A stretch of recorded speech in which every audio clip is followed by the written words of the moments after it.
Okay, so this video is going to be our long division. It's when we have to divide a polynomial by a polynomial. So we have a 3-term polynomial, which it's actually going to be more than 3 terms when we get finished with it. And then this is a 2-term, so that's a poly divided by poly.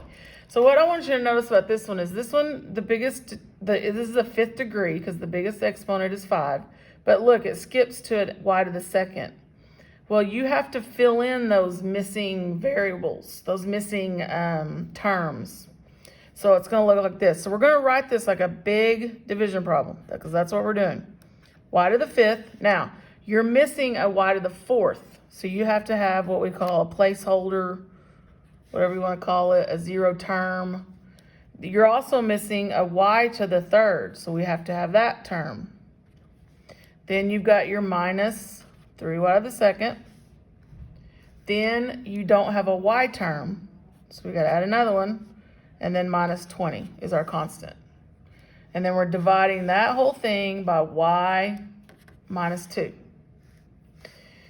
Okay, so what gets confusing, or what's sometimes I think is a mental block for students, they look at this y minus 2 as a whole and they think, how am I going to put that into this whole thing?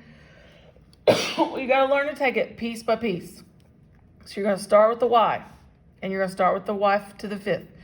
Because if you'll think about when you used to divide when you were younger, you're always trying to cancel. You're trying to get to the point. You're trying for a 0 remainder.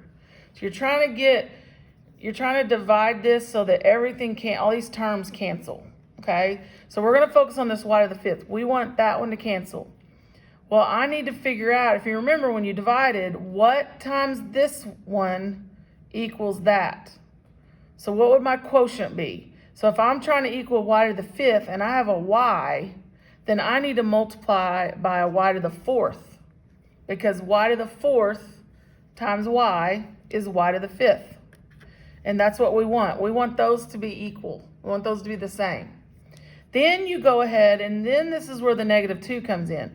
Whatever your quotient is here, you go y to the 4th. Now you times it by negative 2. So that goes under this one. The other thing I want you to notice is, do you see how my terms are the same? So I have y to the 5ths and I have y to the 4ths lined up. So that's what you keep checking for. If you have terms that are different, then this isn't right. So now remember, when you divide, you subtract right here. So I'm going to subtract, but you have to remember this is an expression, so I have to distribute. So that's going to be a minus, that's going to become a positive. So now I can subtract. Well, look what's happened now. My y to the 5th minus y to the 5th, that's what I want. I want that first term to cancel every time. So now I do 0 plus 2, 2y to the 4th, and just like when you would do a division problem, you'd bring down your next term in your number. So now remember, only focus on the y and the 2y to the 4th first. So remember, whatever your quotient is, it has to be equal to this once you multiply a y in there. So if I have a y and I need it to equal 2y to the 4th, then that means my quotient needs to be 2y to the 3rd. Because if I do 2y to the 3rd now times the y, I get 2y to the 4th. And that's what you want. And then now multiply your 2y to the 3rd times the negative 2, which is negative 4y to the 3rd. So there's your 2 terms. And so now we're going to subtract and then distribute. Subtract and then distribute. So then now these equal 0, which is what I want. And then now add those two, 4y to the 3rd. And now bring down your next one, negative 3y to the 2nd. So now you need it to equal 4y to the 3rd. So what times y would equal 4y to the 3rd? Or you could divide it, however you want to do it. And that would give you your leftovers, which is what you would need. So it should be 4y to the 2nd is what you'd get there. So then 4y to the 2nd times y is 4y to the 3rd. And then 4y to the 2nd times negative 2, negative 8y to the 2nd.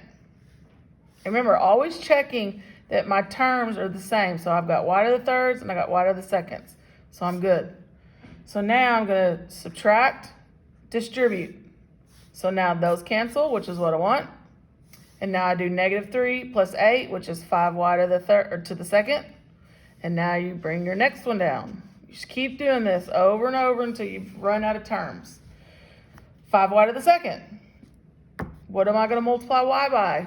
This is my divisor. Well, 5y, right?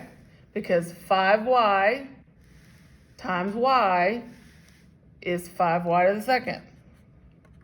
And then 5y times -2, -10y. So then I distribute negative, positive. Those cancel, which is what I want. 0 plus 10. Last term. And what we're hoping for, which doesn't always happen, we're hoping for a 0 remainder. So 10y. If I'm trying to get 10y, and my divisor, remember, is a y, then I just need 10 on this term. So plus 10. So then 10 times y, 10y. 10 times -2, -20. And then look what happens. If I distribute a negative, I do get a 0 remainder. So when you put this answer in, on the ALEKS program, it's going to ask for the quotient. That is the quotient, which is the answer to the problem. That's the quotient. Whatever you get up there, that, and it's still a long problem. We've reduced it down a little bit, but it's still pretty long. But that's your quotient. And then this one's a 0 remainder. So you would put, when it asks for a remainder, you would put a 0. Okay? All right, we're going to do another one. This time we will get a remainder.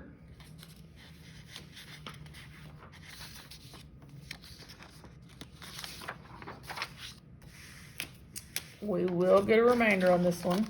So I want to just go over how you would, I'm gonna go ahead and write this one as a division problem. This would be 3z to the 4th minus 6z to the 3rd minus 9z to the 2nd plus 3z minus 6. So that's your dividend. This is your divisor, z plus 3. And then what you get for your answer is your quotient. All right, so remember, just focus on z and your first term every time. So if I have a z, I need it to be 3z to the 4th, so I'm going to do 3z to the 3rd, because 3z to the 3rd times a z is 3z to the 4th. Because remember, you're trying to make those equal, because when we subtract it, they're going to subtract each other. And then always do whatever you got for your quotient for that term, always times 3. So 3z to the 3rd times 3, so that's 9z to the 3rd. So subtract and then distribute. So that 9 becomes a negative. So those cancel. -6 plus -9 is -15. Z to the 3rd. Bring your next term down. So now we're going to do -15z to the 3rd. What would z be? What would you have to multiply z by? Or if you divided z into that, what would be left? Either way, however you want to look at it. So -15z to the 2nd is what it should be. So -15z to the 2nd times z, -15z to the 3rd, which is what we want.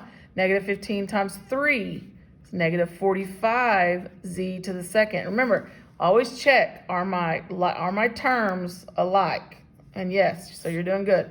So you distribute a negative, distribute. So now those cancel. And then 45 minus 9 is 36. And bring down your next one, plus 3z. So then we've got 3z squared. What would z need to be multiplied by? Well, 36z. Because 36z times z is 36z squared. 36 times 3 is 108z. So now we subtract and we distribute. So cancels.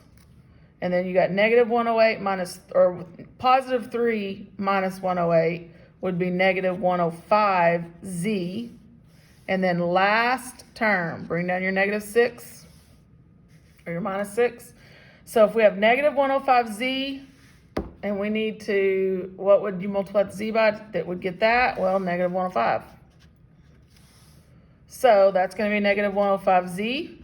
And then negative 105 times 3, it's in your divisor, would be 315, or negative 315, sorry. And then now this one will get a remainder, because you can kind of see that by that 6 and that 315. So we distribute, still got to do that first. Those cancel, and then 315 minus 6 is 309. So this is how you can write your answer out. If you had to write it out, you would write your quotient. So that's your quotient. Whoops, what's it? There's your quotient. Then you add to it the remainder, and you always put your remainder over your divisor. So z plus 3 on that one. So that's how you would write it out if you wrote it all out together. Now on ALEKS, they asked for them separate, so this is your quotient part. This is your remainder part. Okay, so that's how, you can see all that. That's how you may have to write it for your answer in ALEKS. I'm going to stop this video because it's getting kind of long, and I'm going to come back. We're going to do one more long division, and this time your variable in your divisor will have an exponent. So we're going to look at one of those.